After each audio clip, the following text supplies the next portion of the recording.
Every day of our lives, we Americans are encountering a form of sensitivity training or education.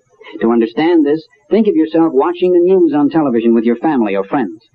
Now consider the news commentator your group leader. He and his staff alone control what you will see from a single day's news events, and you are subject to his interpretation of these events. You are experiencing a form of coercive persuasion.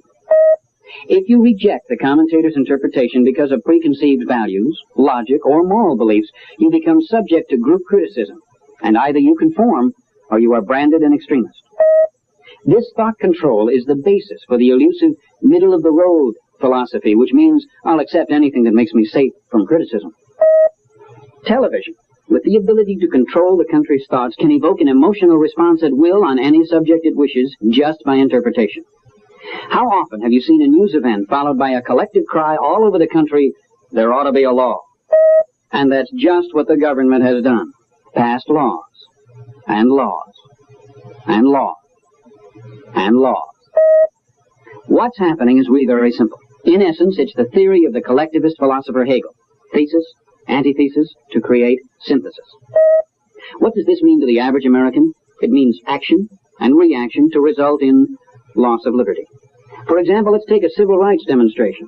The demonstration is the action or thesis. The outrage and indignation of the general public is the reaction or antithesis. When the public demands, why isn't something done, the laws that are passed by the federal government are the synthesis or the result of the action-reaction, which can result in the greater loss of liberty. For another example, let's take the problem of sexual promiscuity and venereal disease, which is the action. The concerned parent seeking an immediate solution reacts like most Americans and is convinced that sex education in the school is necessary to solve these problems. The result is the federal government dictating the morals of our youth. The ultimate result is that the parent relinquishes his responsibility to nurture the moral principles which are the prerequisite of a free society. The state can now legally dictate morals, a prime requirement for a totalitarian state. What about drugs? This creates the action. The reaction you've already seen. A blind acceptance of sensitivity training sessions conducted by ex-drug addicts. The result? The ability of government exploiters through sensitivity training for ultimate thought control of the mass. It's certainly no secret that the pills the youngsters are using come from Mexico, that the marijuana they're smoking comes in from Mexico, and that heroin, too, is coming in from Mexico.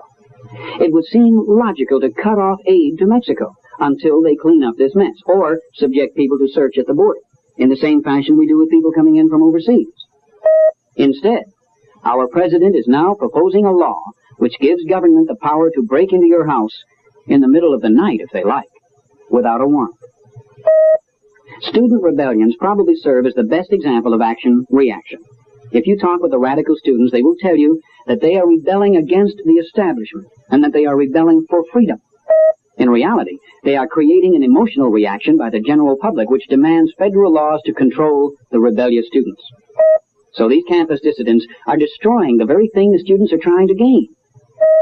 The ironic factor is that many of these radical student leaders are self-confessed communists, and communism is the greatest living example of the totalitarian state the world has ever known. But for some reason, this double standard is swept under the table by the communications media, who wear flak jackets and helmets to cover the activities of the love children. The most obvious example of action-reaction is an assassination, the action. The reaction is, there ought to be a law. This results in a proposed solution of registration and final confiscation of all firearms in the United States. These things have little meaning by themselves, but put them all together, and they represent the makings of a total state, or a totalitarian state. The difference between our country and Nazi Germany, Communist Russia, or whatever these totalitarian states want to call themselves is simple. It is a matter of laws. The totalitarian state has thousands of laws to enforce the golden rule. Do unto others as you would have them do unto you. Our country has very few laws because our country was founded on the Judeo-Christian ethic, in God we trust, not in man we trust. Our forefathers designed a constitution based on individual self-restraint and based on the premise that government is to serve the people. Government powers were limited to protect the people from having evil men gain control of our nation by creating a strong central government. 2/3 of the world today is ruled by a handful of men who use two simple methods to keep the masses in line: fear and force. The force is justified by laws and works very simply. Step out of line and you are shot. Fear is less obvious. It is accomplished by sensitivity training, defined here by collectivist Harry Overstreet. It is perfect because the individual has no real life outside the several collectives to which he belongs.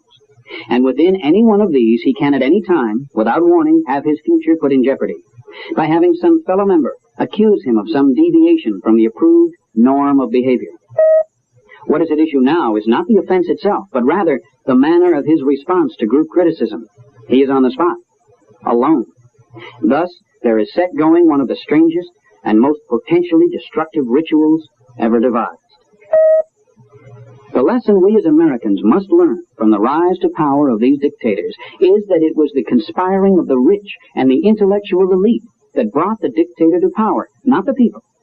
In the name of the people, in the name of the common good, they justify their wars, atrocities, deception, and cunning. Today, in this country, we are being told we have a sick, bigoted, over-materialistic society, and that for the common good, the government must take on the responsibility to feed the poor, eliminate discrimination, educate the children on sex, ensure housing for minorities, regulate finance, provide medical care, finance sensitivity training, all in the name of the common good. Not too many years ago, a madman in Germany wrote a book called Mein Kampf, in which he told the world how, through the use of psychopolitics, now called sensitivity training, he could capture the minds of a generation of German youth, and with them, conquer the world. Nobody took him seriously. How many people today take seriously the anti-religious, humanistic forces at work in this country promoting sensitivity training? It took Hitler's youth informing on their parents to shock the world into realizing how successful were the ideas of this madman. But then it was too late.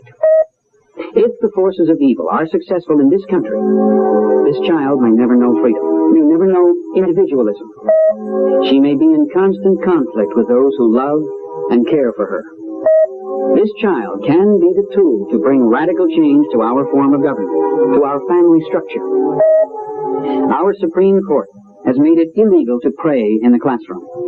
Rather, our young people are being educated about sex without morality, reaching for sensation without responsibility, so that when chaos is created by a handful of militants, they will react like animals. Or, if you will, when the stoplight goes out, it will be every man for himself. And out of the chaos that is created, the only thing that will restore order will be the inevitable police state.